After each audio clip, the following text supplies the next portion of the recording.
Bienvenido a Saboreando la Palabra, el comentario a las lecturas de la Misa Dominical. Te habla el Padre Ángel Siapi, de la Parroquia Cristo Redentor en el Paraíso, San Juan, Puerto Rico. Recuerda que en la descripción están las citas bíblicas de las lecturas, el enlace al guión de la Lección Divina, el enlace a los apuntes del comentario y la dirección de la página web de la Parroquia Cristo Redentor. En el nombre del Padre, del Hijo y del Espíritu Santo. Amén.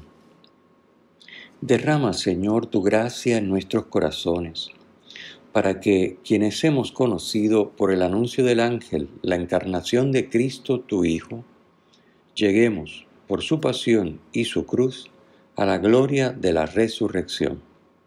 Por nuestro Señor Jesucristo, tu Hijo, que vive y reina contigo en la unidad del Espíritu Santo y es Dios, por los siglos de los siglos. Amén. Cuarto domingo de Adviento, ciclo C. A las puertas de la Navidad ya, las lecturas de hoy enlazan con el domingo anterior, Domingo de la Alegría. Continúa esa alegría y ya nos encontramos próximos a celebrar el nacimiento de Jesús en Belén. De ese nacimiento nos habla la primera lectura, tomada del profeta Miqueas. El ministerio del profeta Miqueas se desarrolla en el reino del sur, en Judá, y abarca los reinados de Jotam, Ahaz y Ezequías. Estos reyes lo van a ver en el detalle del comentario que siempre acompaña esta explicación hablada.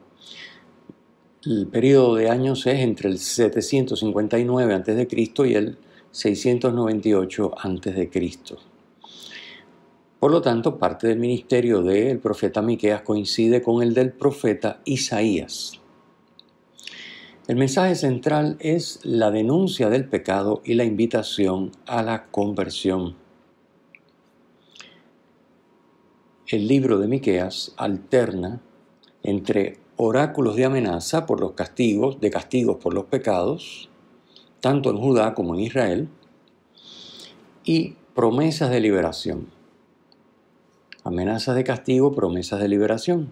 Por un lado, denuncia de los pecados y los castigos que acarrean al pueblo, y por otro lado, la esperanza que nunca se pierde, porque Dios siempre promete una liberación, porque es fiel. Dios es fiel a sí mismo y sus promesas siempre son estables. Entre los pasajes de liberación del libro de Miqueas se encuentra el texto que hoy leemos, en el que Dios anuncia un gobernante para Israel, y ese gobernante ha de nacer en Belén. Belén es una ciudad humilde en la región de Efratá. Esto está en Génesis 35, 16. Pero Belén es también la ciudad del rey David. David es originario de Belén. Así que, si bien es cierto que Belén es una ciudad humilde, el que va a nacer en Belén, a pesar de nacer en un lugar humilde, va a nacer en la ciudad del rey David. Por lo que se insinúa ya que este gobernante que Dios va a dar a su pueblo será un nuevo David. Es decir, va a ser rey, y en la tradición este nuevo David, este gobernante que va a nacer en Belén, se entiende como el rey Mesías.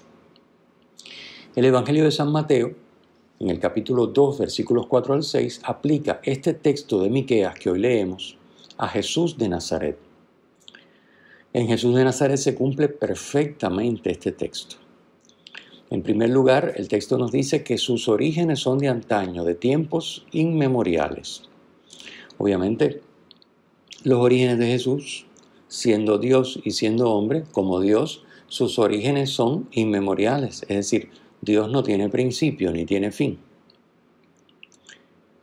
Por otra parte, dice el versículo 2, que este gobernante que nacerá en Belén reunirá a los hijos de Israel junto al resto de sus hermanos cuando dé a luz la que debe dar a luz.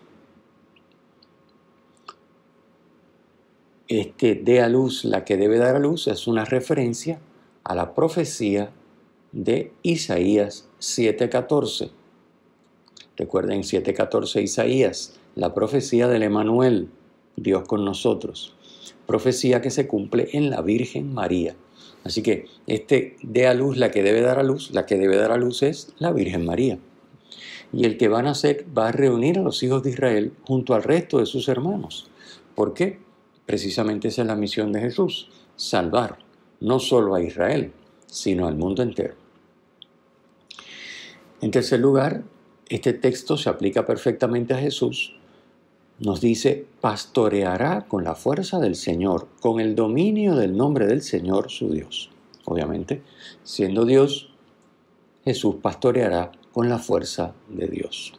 Y finalmente, su acción se extenderá, dice el texto, hasta el confín de la tierra. Versículo 3. Y, por último, la línea que cierra la lectura de hoy dice, Él mismo será la paz. Obviamente, Cristo es nuestra paz. ¿Por qué? Porque en Cristo Dios nos ha reconciliado consigo. Y al reconciliarnos con Él, nos ha reconciliado entre nosotros y con la creación. Y por supuesto, con nosotros mismos, con nuestra interioridad.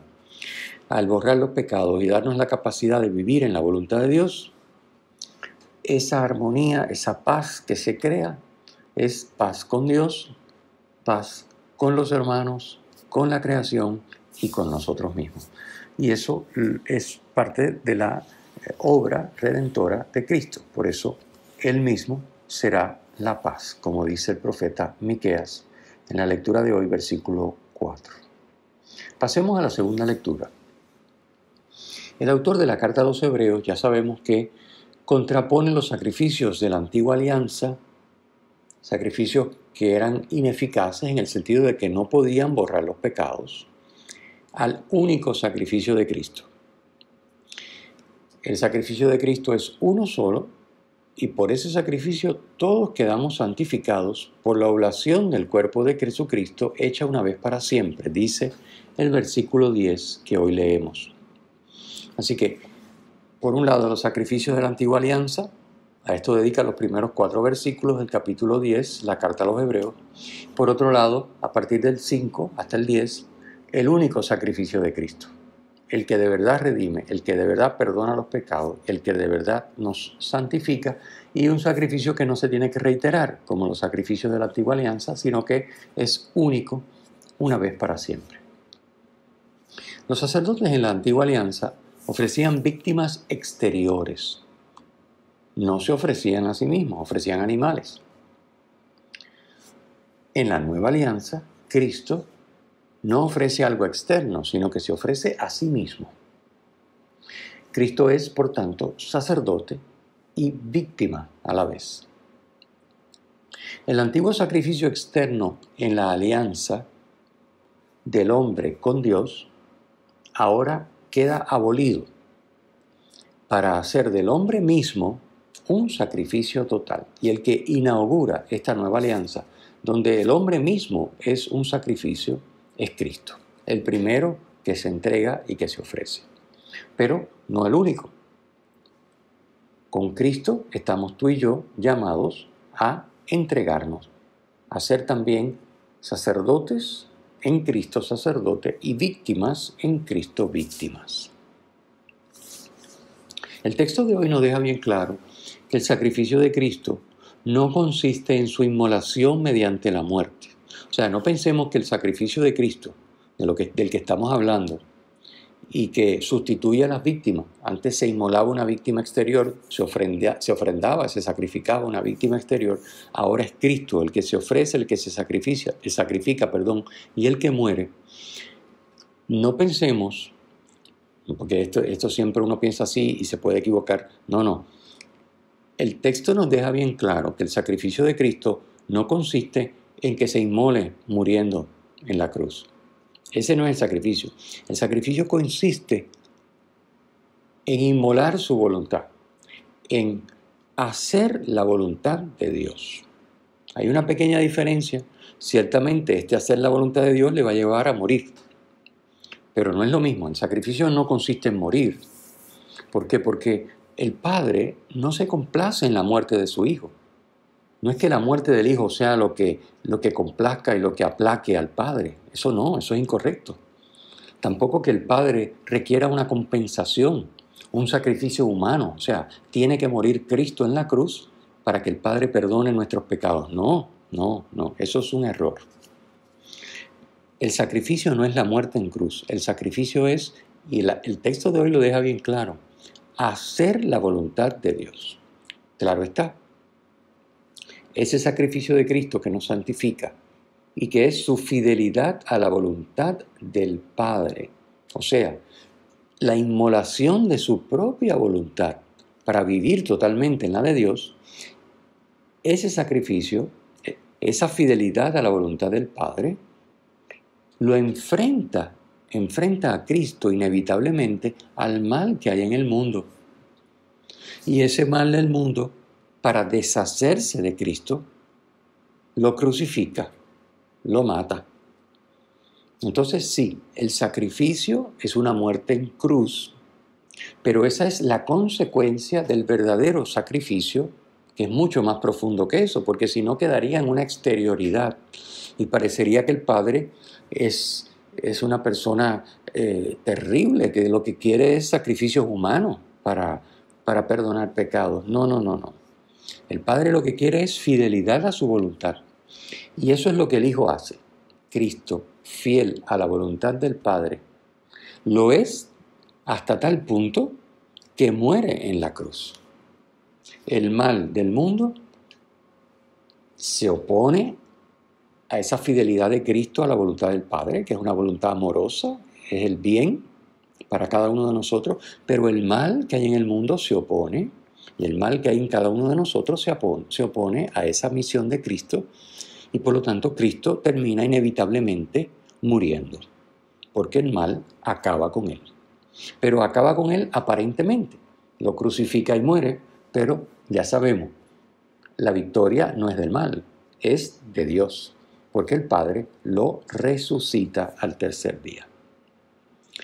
Así que, resumamos, el valor del sacrificio de Cristo no es su muerte en cruz, sino su fidelidad a la voluntad de Dios hasta la muerte en cruz. Por otro lado, toda la vida de Cristo, desde su encarnación y su nacimiento, que estamos próximos a celebrar, hasta su muerte y ascensión, toda la vida Cristo la vive en fidelidad a la voluntad del Padre. Toda su vida es, por tanto, sacrificio que nos santifica y al cual estamos llamados a asociarnos, viviendo nuestra inmolación por Cristo, con Él y en Él, como decimos en la doxología al terminar la plegaria eucarística en cada Santa Misa. Comentemos el Evangelio. En el Evangelio de hoy se nos presenta esa estampa preciosa de la visita de Santa María a su prima Isabel. Una estampa hermosísima, un texto que vale la pena que nos sentemos y meditemos con calma, en silencio. Tomemos el texto, transportémonos a esa escena, al antes y al después, y vivamos ese momento de gracia con María y con Isabel, dejando que el Espíritu Santo nos hable. Bien, recordemos que en la Anunciación el Arcángel Gabriel le ha puesto a Santa María como ejemplo del poder de Dios, después de haberle anunciado que va a concebir y dar a luz sin intervención de varón, y que el que va a nacer será grande, será el Hijo de Dios, etc., el Altísimo. El Arcángel Gabriel le dice a María: ahí tienes a tu pariente Isabel. Obviamente sabemos que Isabel era estéril y de edad avanzada, pero sin embargo ha concebido.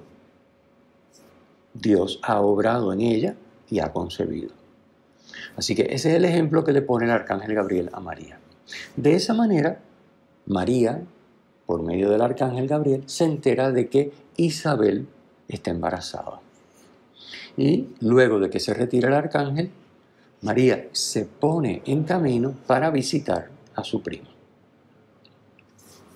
La tradición dice que la ciudad de Judá, donde vive Isabel, es Ain Karem, que queda a unos 8 kilómetros al oeste de Jerusalén, por lo que, dependiendo del camino que se tome, la distancia a recorrer entre Nazaret y Ain Karem está entre 100 y 150 kilómetros. El texto no nos habla de que María fuera acompañada al recorrer esta distancia considerable, pero sí nos dice que lo hizo deprisa. María ha acogido en su seno a Jesús y lo lleva deprisa a casa de Isabel. ¡Qué estampa hermosa!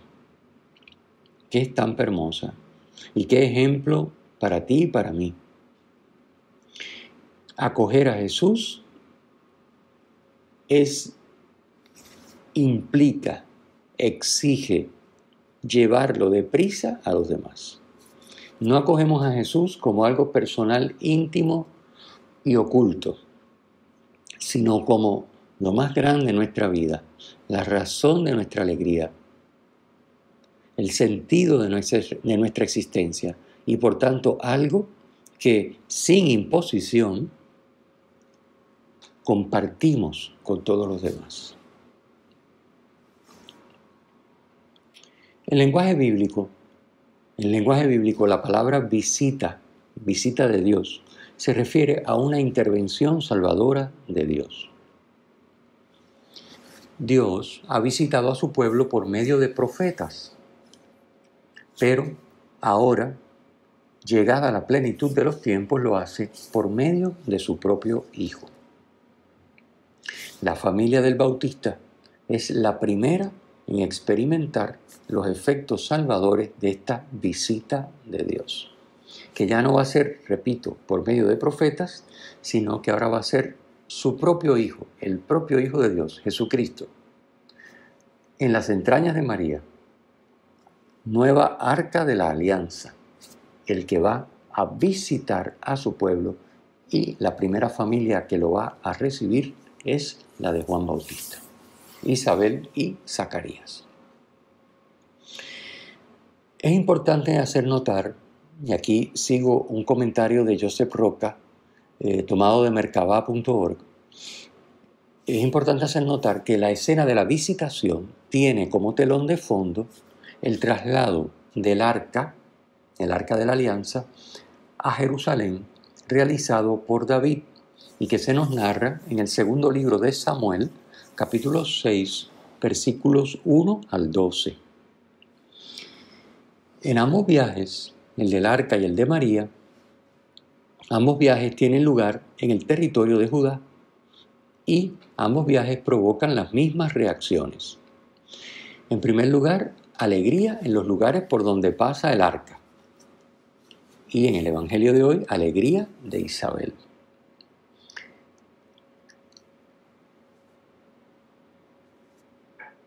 Saltos de alegría de David, del rey David. Y hoy en el Evangelio, saltos de alegría de Juan Bautista. El arca que sube hacia Jerusalén y que entra en casa de Obededón, permanece 3 meses en ella y la llena de bendiciones. En el Evangelio, María entra en casa de Zacarías, permanece 3 meses en ella e Isabel se llena del Espíritu Santo. No es el arca del Señor la que ahora sube hacia Jerusalén, sino la madre de mi Señor, como la llama Isabel, que es la nueva arca de la alianza que lleva al Señor Jesús. David, el rey David, se considera indigno de recibir en su casa el arca, Por su parte, Isabel exclama: ¿quién soy yo para que me visite la madre de mi Señor? Todos estos paralelismos son preciosos, hermosos y apuntan a la idea central, que es: María es la nueva arca de la alianza, o el arca de la nueva alianza. En ella está Jesús, el autor de la nueva alianza, Dios con nosotros, el Emmanuel, el Redentor. Bien, el saludo de María, nos dice el texto de Lucas, hace que Juan Bautista salte de gozo en el seno de su madre y que madre e hijo queden llenos del Espíritu Santo. Recordemos que a Zacarías se le había anunciado que su hijo quedaría lleno del Espíritu Santo desde el vientre de su madre. Esto en Lucas 1:16 es exactamente lo que ocurre en la visitación de María a Isabel. Isabel entonces profetiza movida por el Espíritu. En primer lugar, llama bendita a María y bendito al fruto de su vientre, Jesús. Versículo 42. María es la bendita entre las mujeres porque trae al mundo al Señor de la vida. Al Señor de la vida que vence la muerte y que nos da vida eterna. Segundo lugar, Isabel llama a María la madre de mi Señor, versículo 43. Es decir, la madre de Dios. Isabel la llama madre de Dios. Tercero, Isabel llama a María bienaventurada. Bienaventurada porque ha creído. Y la razón es que lo que le ha dicho el Señor se cumplirá. Versículo 45. María es feliz porque se ha fiado de la palabra de Dios, la ha acogido y se ha puesto a su servicio. De ese modo, se ha convertido en parte de la familia de Dios. No ya la familia porque es su madre biológica, sino la familia porque, como dice Jesús en Lucas 8:21, ¿quiénes son mi madre y mis hermanos? Mi madre y mis hermanos son los que oyen la palabra de Dios y la cumplen. Es decir, María es madre, obviamente, de Jesús, porque lo lleva en su seno y lo da a luz. Pero es más todavía madre de Jesús porque escucha la palabra de Dios, la embajada del ángel, y luego todo lo que el Espíritu la lleva y la inspira a lo largo de su vida y lo que su Hijo Jesús le tiene que haber dicho y comentado con ella, por supuesto María acoge esa palabra como palabra de Dios y deja que esa palabra se haga vida en ella, se pone al servicio de esa palabra. Isabel le asegura a María que lo que ella ha creído, que todo lo que ella ha acogido en su interior y de lo cual se ha fiado esa palabra de Dios, se cumplirá. Hermoso ejemplo para ti y para mí, a las puertas de la Navidad, ver si efectivamente estamos como María, que es nuestro modelo, acogiendo y poniéndonos al servicio de la palabra de Dios. ¿Qué cosa en nosotros todavía se resiste a que la palabra de Dios se cumpla en nosotros? ¿Cómo estamos cultivando nuestra fe? Como María, para que también podamos, como ella, ser llamados bienaventurados. Particularmente, yo les invito a revisar la oración. ¿Cómo está nuestra oración? ¿Cómo está nuestra confesión y comunión frecuentes? Fíjense que son cosas a través de las cuales cultivamos nuestra fe, fortalecemos nuestro vínculo con el Señor para poder fiarnos de Dios, para poder fortalecernos interiormente, confesión, comunión, para poder vivir la palabra de Dios, para que todas esas resistencias que hay en nosotros y en nuestro entorno a Dios y a su voluntad, las podamos vencer con la ayuda del mismo Dios. Por eso es necesario la frecuencia sacramental. Por eso también es necesario, y les invito a revisar, cómo nos estamos preparando y celebrando la Santa Misa. ¿Con qué frecuencia? Pero también con qué preparación y con qué intensidad vivimos los momentos, las oraciones, lo que ocurre en esa Santa Misa, en cada Santa Misa. Revisemos también cómo está nuestra adoración eucarística. ¿Cuánto tiempo semanal dedicamos a la adoración eucarística? ¿Cómo está nuestro servicio al prójimo? Con nuestro tiempo, con nuestros talentos y con nuestros bienes. Al prójimo se le sirve orando por él, por supuesto que sí, pero también poniendo nuestros talentos a servir en la medida de nuestras capacidades y de las necesidades del prójimo, sirviendo al prójimo. Y nuestros bienes, por supuesto que sí. ¿Cómo estamos empleando nuestros bienes, una parte sustancial de nuestros bienes, para ayudar a los necesitados? De este modo, con estas prácticas a las que la Iglesia nos ha invitado desde siempre y nos sigue invitando hoy, fortalecemos nuestra fe. Fíjense qué es lo que hace María. María ora. María se entrega. Es lo que debemos estar haciendo en la Santa Misa. Cristo se nos entrega y nosotros nos entregamos de vuelta a Cristo. Pues es lo que ha hecho María. Dios le ha entregado a su Hijo y ella se ha entregado para que su Hijo encuentre en ella una digna morada. Es la Santa Misa lo que está haciendo María. La adoración eucarística. ¿Cómo sería a partir de la Anunciación la vida de María, sabiendo que era el arca de la nueva alianza, que en su seno estaba el Dios hecho hombre? Pues viviría en adoración continua. Es la primera adoradora perpetua, María, sabiendo que Jesús está en su seno.